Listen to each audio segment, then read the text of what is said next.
Mirzə Cəlilin evinə şirin dilli bir satıcı dadanır.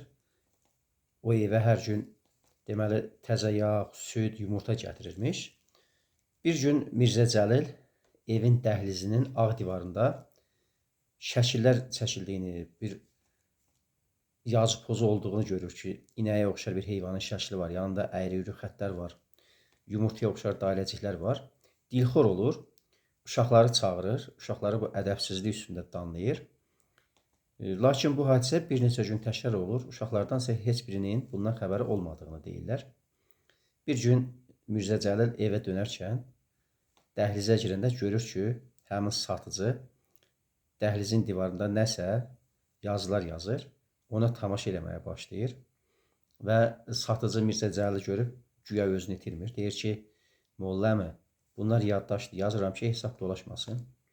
Deyir ki, sən də lap uşaq imişsən, amma bir fərqiniz var, sən saqqallı uşaqsan. İkisi də gülüşürlər. Bundan sonra Mirzə Cəlilin o məşhur, gözəl hekayəsi, saqqallı uşaq hekayəsi bax, belə yaranır.